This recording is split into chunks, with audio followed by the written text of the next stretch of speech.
The dining room table was set for 12. Sunday dinner at my parents' house, a tradition my mother insisted on maintaining. I arrived late, still processing the layoff notice I'd received 3 days earlier. "Look who finally showed up," my brother said as I walked in. He stood by the bar cart, pouring himself scotch. "The failure's finally unemployed." The room went quiet for a moment, then erupted in laughter. My father looked up from his seat at the head of the table, a smirk on his face.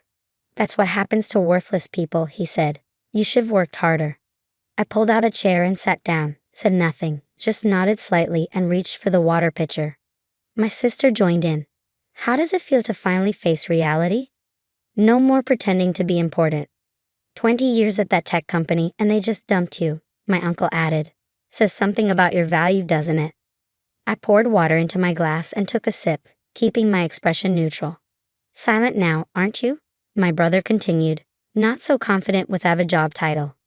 My mother brought out the roast. "Well, at least now you'll have time to figure out what you're actually good at, if anything." Dinner continued like this. Every few minutes, someone added another comment, another joke at my expense. I ate quietly, responded minimally, and left as soon as it was polite to do so. Driving home, I thought about the signature request that had arrived last month, the one sitting unsigned in my desk drawer. The one they desperately needed but didn't know I controlled. The layoff had been unexpected. 22 years at Data Tech Solutions, starting as a junior developer, working my way up to senior architect. Then the company was acquired, the new owners restructured, and 300 people lost their jobs, including me. The severance package was generous. 18 months salary, continued benefits, and stock options that had vested over the years. I'd be fine financially. Better than fine, actually. But my family saw only the unemployment, the failure, the reality check. What they didn't know was the other side of my professional life, the side I kept carefully separate for 15 years. My grandfather started Wallace Manufacturing in 1968, industrial equipment parts, specializing in precision components for machinery. Solid, unglamorous work. The company grew steadily under his management, employing about 40 people by the time I was born. When I was 16, Grandpa called me into his study.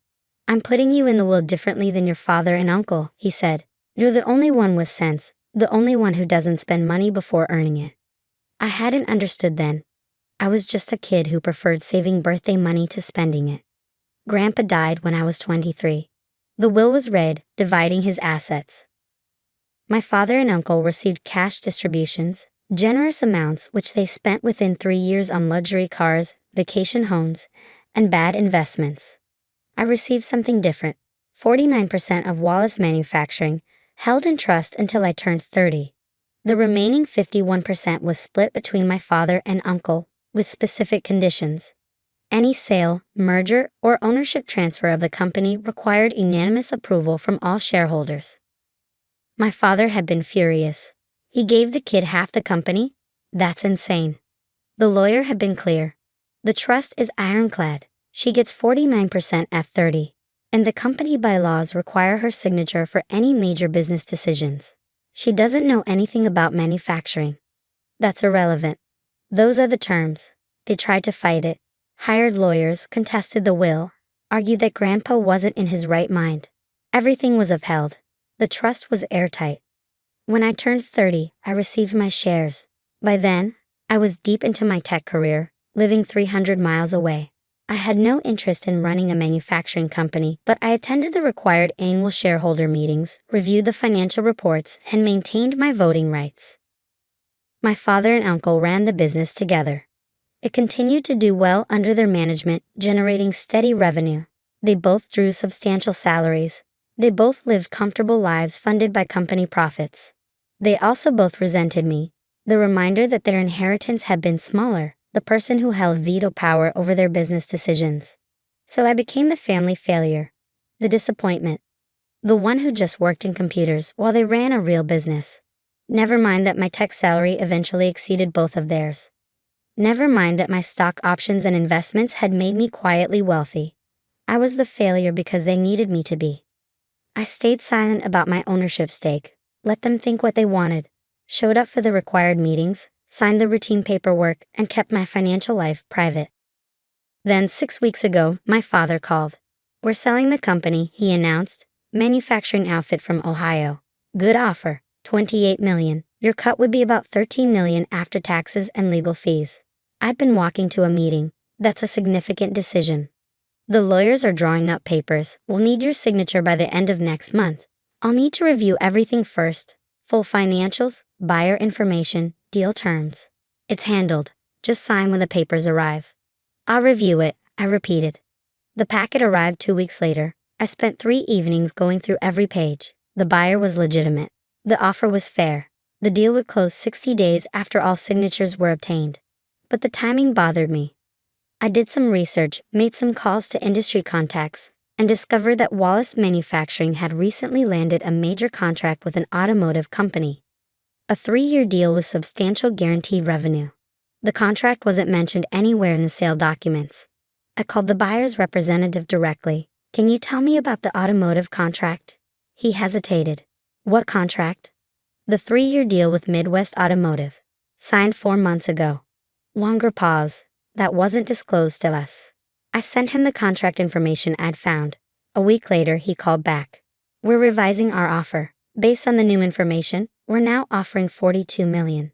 14 million more because of a contract my father and uncle had deliberately hidden from the buyer to make the company seem less valuable. They'd planned to take the 28 million offer quickly before anyone discovered the truth. Their share would be about 15 million combined. They'd walk away with that money while selling the company for 33% less than its actual value. Defrauding the buyer, defrauding me, and violating their fiduciary duty as company officers. I called the buyer back. I need to think about this. I'll have an answer by the deadline. The signature deadline was yesterday. I let it pass without signing anything. My phone started ringing Sunday evening. My father, my uncle, my brother. I didn't answer. They left voicemails, each more urgent than the last. Monday morning, my father showed up at my apartment building. The doorman called up. Tell him I'm not available, I said. He's very insistent, ma'am. Not available. My phone kept ringing. Text messages poured in. You need to sign the papers now. The deal is falling apart. Call me immediately. I turned my phone off and went for a run. By Tuesday, the calls had shifted. It wasn't just family anymore. My voicemail filled with messages from lawyers, the buyer's representatives, business brokers. Wednesday afternoon, I finally answered when my father's lawyer called. Ms. Wallace, this is Bernard Chen from Henderson Legal. I represent your father regarding the Wallace Manufacturing sale. The signature deadline has passed, and the buyer is threatening to withdraw their offer entirely. I'm aware, I said calmly. May I ask why you didn't sign? I'm still reviewing the terms. You've had 6 weeks to review. And I'm still not satisfied with the disclosure, specifically, the 3-year automotive contract that wasn't mentioned to the buyer in the initial offer. Silence on the other end. You know about that, he said finally.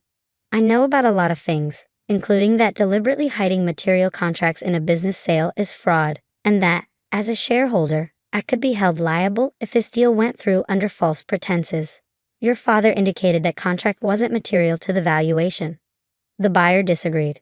They revised their offer to 42 million when they found out. That's 14 million more. I'd say that's fairly material. More silence. What do you want, Ms. Wallace?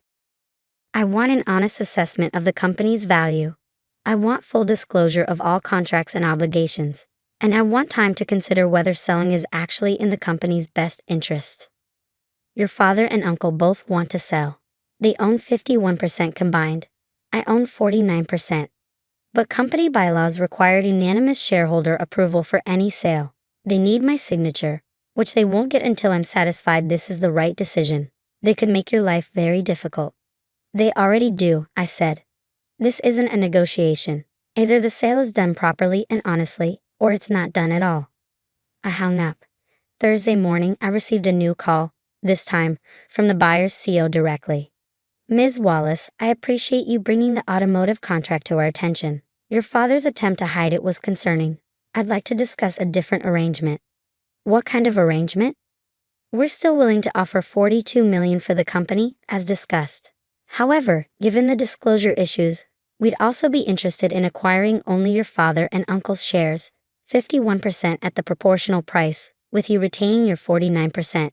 You remain a minority partner in the newly structured company. I thought about this. That would give you control while keeping me invested. Correct. You continue receiving dividends on your shares but wouldn't be involved in operations. Your 49% would be worth approximately $20 million at the full valuation, but you'd retain it rather than cashing out. And my father and uncle?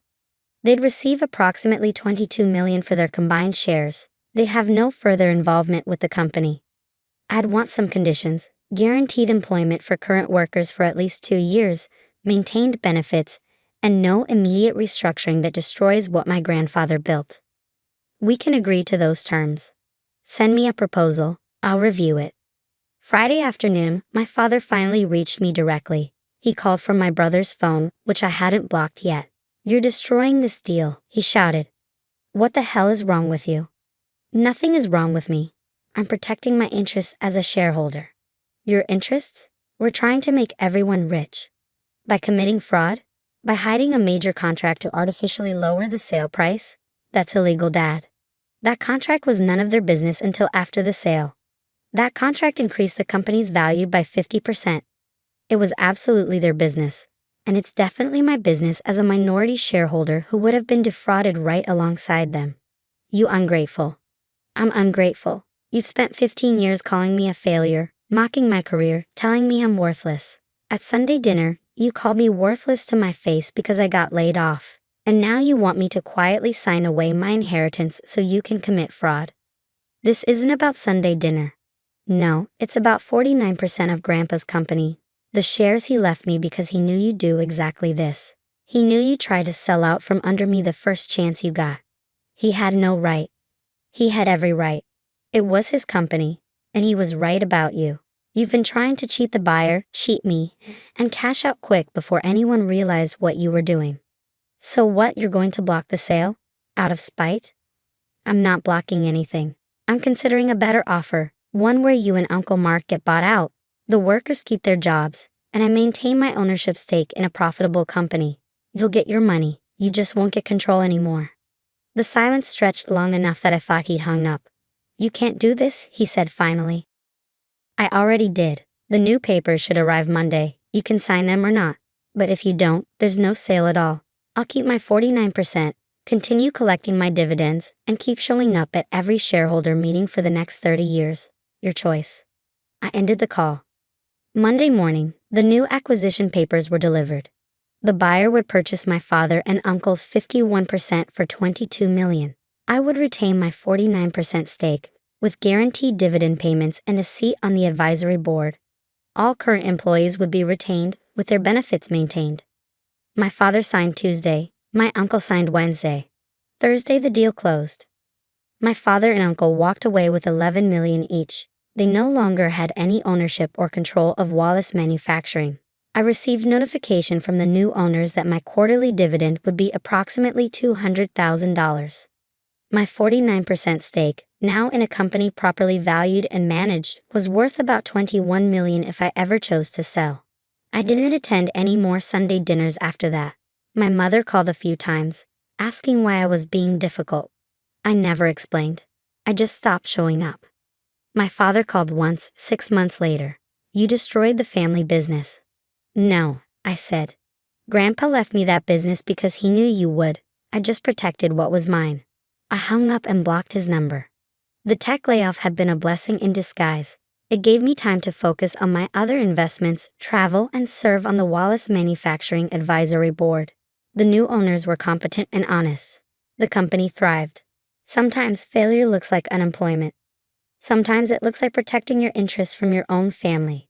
Sometimes it's letting people believe you're worthless while you quietly control everything they need. My grandfather understood that. That's why he left me the signature they couldn't proceed without. They learned about reality checks after all, just not the ones they expected.